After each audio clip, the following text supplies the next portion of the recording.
Chuck remarque qu'une mystérieuse femme suit sa famille de ville en ville et emménage à côté d'eux. Est-il préparé aux révélations choquantes qu'elle fera lorsqu'ils se retrouveront face à face? Elle était de nouveau là, dans la rue avec son chien. Chuck l'avait remarqué plusieurs fois, et à chaque fois, elle s'était arrangée pour trouver une maison à côté d'eux, comme si elle voulait être proche de leur famille. Qui êtes-vous? Pourquoi nous suivez-vous? Se demandait Chuck en la revoyant ce jour-là. Même s'il savait qu'elle suivait leur famille, elle n'avait jamais été une nuisance ni ne leur avait causé des nuits. Mais Chuck était un adolescent, un garçon intelligent de 14 ans qui regardait des films policiers, et il savait que cette femme n'aurait pas déménagé dans la nouvelle ville avec eux si elle n'avait pas un but, un motif. Il s'est souvenu d'un film où une femme s'asseyait à sa fenêtre et fouillait dans les maisons de ses voisins. Était-elle ce genre de femme? Chuck n'avait aucune idée. Il ne savait même pas comment elle s'appelait. Mais il était déterminé à découvrir qui était cette mystérieuse femme qui n'arrêtait pas de le suivre. Le père de Chuck, Alex, était directeur d'une entreprise privée, tandis que sa mère, Mary, était mère au foyer. Ils l'ont accueilli tard dans leur vie, et Chuck n'a donc pas particulièrement entretenu de bonnes relations avec eux. Il existait simplement pour eux, et eux aussi pour lui. Malheureusement, Chuck n'avait même pas d'amis, car son père déménageait sans cesse dans différentes villes en raison de mutations professionnelles. Si seulement il avait eu des amis, il aurait découvert la mystérieuse femme bien plus tôt, car il l'aurait aidé. Mais Chuck était tout seul maintenant. Un soir, alors qu'il était en train de dîner, Chuck a parlé à ses parents de la femme d'à côté, en espérant qu'ils l'auraient remarqué eux aussi. Mais ils ont simplement considéré que c'était une création de son esprit trop réfléchi.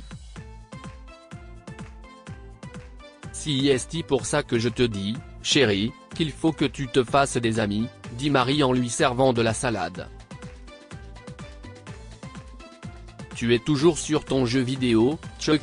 Au point où nous en sommes, je pense qu'il faut t'emmener consulter un psychologue. Pour l'amour de Dieu, maman, je ne suis pas fou, d'accord? Rétorqua Chuck. Comment as-tu pu ne pas la remarquer? Elle nous suit littéralement partout où nous allons. Et son chien. Il est comme elle. C'est bizarre. Eh bien, c'est quand la dernière fois que tu es sorti, Chuck? Demanda sa mère en tranchant le steak. Tout ce que tu fais, c'est rester dans ta chambre et regarder des films bizarres et lire des livres de fiction policière étranges. Chuck a posé sa fourchette et a regardé sa mère dans les yeux. Tu dois me croire, maman. Elle est folle. Elle ne sort jamais de chez elle, et quand elle le fait, elle se tient juste de l'autre côté de la rue et regarde notre jardin. Et son chien est aussi là avec elle. Ça suffit, Chuck, renchérit son père. Peut-être qu'elle promène son chien, comme le font tant de gens. Ta mère a raison. Quand nous avions ton âge, nous sortions et passions du temps avec nos amis. Mais regarde-toi. Tu es toujours coincé devant tes écrans. Jeune homme, je ne serais pas surpris que tu aies besoin d'un thérapeute. Très bien, s'écria Chuck en se levant.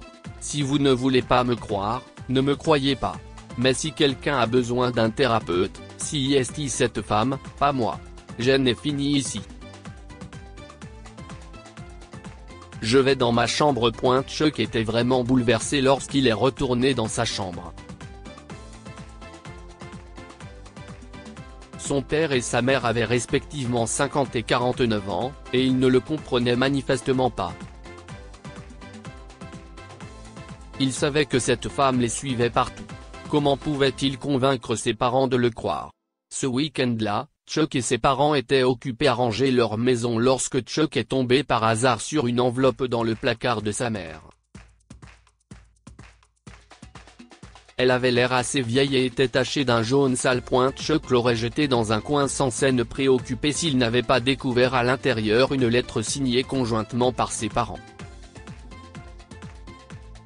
Je ne suis pas prête. Après ce que j'ai fait, je pense que je ne pourrai jamais avoir d'enfant.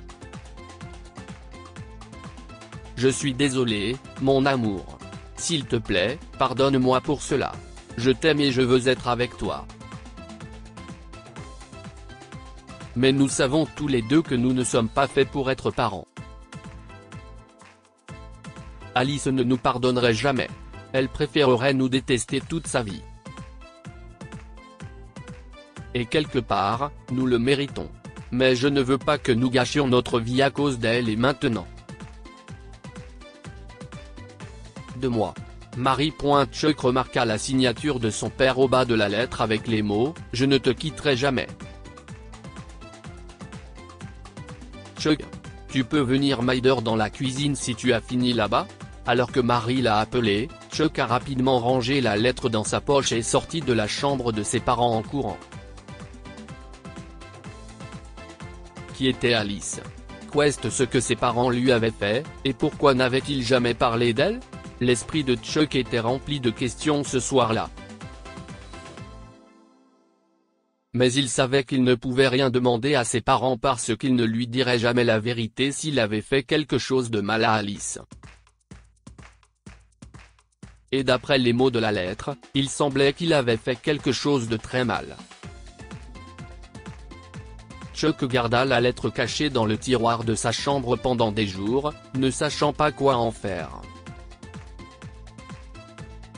Un jour qu'il s'ennuyait, il a regardé par la fenêtre de sa chambre et a remarqué la femme dans la rue avec son chien, qui fixait à nouveau leur maison. Chuck a décidé de la confronter ce jour-là. Et, a-t-il dit en s'élançant vers elle. Bonjour, je suis Chuck. Il a remarqué que quelque chose passait sur le visage de la femme, probablement de la peur, lorsqu'il a dit cela.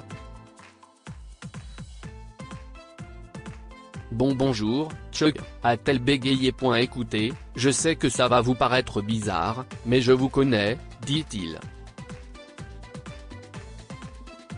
Est-ce que vous nous connaissez? Vous connaissez peut-être mes parents? Demanda-t-il. Je sais que vous nous suivez. Qui êtes-vous? Si est alors qu'il l'a remarqué. La nervosité dans ses yeux et le fait qu'elle se frotte les paumes moites comme si certains de ses secrets avaient été révélés. Je dois partir, dit-elle en tirant sur la laisse de son chien. Viens, Toby. Allons-y. Mais. La femme est partie en courant et a disparu sans se retourner vers lui. Chuck resta planté là, perplexe quant aux raisons pour lesquelles ces paroles l'avaient rendue si nerveuse. Connaissait-elle vraiment sa famille? Il soupçonnait maintenant que oui. Quelques jours plus tard, Chuck rentrait de l'école lorsqu'il a vu le chien de la femme dans la rue. Il s'est approché de l'animal solitaire et a regardé autour de lui. La femme n'était nulle part. Mon pote, dit-il en caressant la tête du chien. Tu es seul ici aujourd'hui? Tu veux que je te ramène à la maison? En tapotant le dos du chien, Chuck remarqua le collier du Doberman autour de son cou. Le nom du chien, Toby, ainsi que le nom et le numéro de contact du propriétaire, étaient inscrits dessus. Soudain, le chien s'est libéré de l'étreinte de Chuck et a couru dans la rue. Chuck resta seul et ne put s'empêcher de penser à la lettre dans sa chambre et au collier autour du cou de Toby. Ils ont tous les deux mentionné le nom Alice. Si est étrange, n'est-ce pas? Murmura-t-il pour lui-même. Plus tard dans la soirée, Marie était partie faire des courses. Chuck venait de faire une pause en jouant aux jeux vidéo lorsqu'il s'est souvenu de la lettre. Il l'a sortie du tiroir et l'a relue. Et soudain, il se demanda s'il était possible que la liste dont parlaient ses parents dans la lettre soit la même femme qui les suivait. Ce soir-là, la curiosité de Chuck prit le dessus et il se dépêcha de sortir de chez lui pour se rendre chez la voisine. Il sonna plusieurs fois à sa porte, et juste avant qu'il n'appuie à nouveau sur la sonnette, elle ouvrit la porte. « Bonjour. Nous nous étions déjà rencontrés l'autre jour, vous vous souvenez? Je suis Chuck Quest. » « Quest, ce que tu veux ?» demanda-t-elle en tremblant, sa porte légèrement entr'ouverte. « Ça vous dérange si j'entrais? Je voudrais vous parler d'une lettre. » « Je ne suis pas sûr, mais je suppose qu'elle a un rapport avec vous. Une lettre? Oui. » « Écoutez, je ne suis pas bizarre ou quoi que ce soit d'autre. Je sais qui vous êtes. Vous êtes Alice, n'est-ce pas? » Les sourcils de la femme se sont arqués lorsque Chuck a prononcé son nom. « Et, je ne vous ai pas suivi ou quoi que ce soit d'autre, d'accord? J'ai vu votre nom sur le collier de votre chien. Je l'ai rencontré dans la rue en revenant de l'école. D'accord, dit-elle en se sentant un peu soulagée. Si est-il vrai? Toby quitte parfois la maison sans me prévenir. Il adore explorer de nouveaux endroits. Il s'est enfui ce matin, et je suppose qu'il t'a rencontré. Oui, confirma Chuck. Alors. Je suis un peu occupé en ce moment, Chuck, dit-elle en s'éloignant de sa porte. Je suis désolé, je ne peux pas vraiment te parler maintenant. Mais Chuck n'allait pas partir. Il a tenu la porte ouverte avec sa paume. Si est-il de ça que je parle? Regardez ça, a-t-il ajouté en lui montrant la lettre. Tu devrais partir, Chuck, a-t-elle insisté. S'il te plaît. Pas avant d'avoir compris ce qui se passe, Alice, a-t-il répondu. Je vous ai déjà remarqué auparavant. Je vous vois partout où ma famille se déplace. Mes parents pensent que je suis fou. Et je veux leur dire que je ne le suis pas, d'accord? J'ai des photos de vous fixant notre maison, a-t-il menti. Si vous ne me dites pas qui vous êtes et pourquoi vous continuez à nous harceler, j'irai voir la police. S'il te plaît, s'écria-t-elle, les yeux remplis de larmes. N'implique pas la police. Il s'agit de ta famille, d'accord? Ma famille? Demanda Chuck, déconcerté. Oui, dit-elle. Quest, ce qu'il y a? A-t-il demandé. Quest, ce que vous cachez? Tu es tellement têtu, soupira-t-elle. Très bien, je ne pense pas pouvoir le cacher plus longtemps. Entre donc. Mais ne veux pas plus tard si la vérité te brise le cœur. Chuck fut choqué par les paroles d'Alice alors qu'il la suivait jusqu'au salon et s'asseyait sur son canapé. Quoi? Chuck avait les yeux écarquillés par le choc. Vous? Quoi? Et cette lettre? Elle l'a prise des mains de Chuck, l'a lue et a dit, je ne l'ai jamais vue avant, mais je peux te dire que les mots qu'il y a dedans. Ils ne le pensent pas. Ils ne se sont jamais sentis mal de m'abandonner. Tu as raison. Je te suis partout où tu vas parce que j'ai peur qu'ils t'abandonnent, comme ils m'ont abandonné. J'ai grandi dans une famille d'accueil, Chuck, et si est-il le dernier endroit où je voudrais que tu sois. J'ai accepté des emplois à domicile pendant tout ce temps, pour pouvoir être près de toi et te protéger. Je veux être là pour toi. Chuck remarqua que ses mains frémissaient d'anxiété et que des perles de sueur perlaient sur son front. Je fais parfois des rêves horribles, a-t-elle ajouté. Je souffre de mauvaises choses depuis qu'ils m'ont laissé dans un abri au hasard, des choses que personne ne mérite de subir. Mais je serai là pour toi, Chuck. Fais-moi confiance. Je ne mens pas. Qu'est-ce ce qui ne va pas chez toi? S'est écrié Chuck en se levant. Vous n'êtes pas en train d'inventer des choses? Ma sœur? Mes parents vous ont abandonné? Écoutez, je sais que ce ne sont pas les parents les plus cool et les plus compréhensifs, mais ils se sont occupés de moi pendant toutes ces années. Vous êtes malade. Je ne mens pas, dit-elle. Et je n'y n'inventais rien.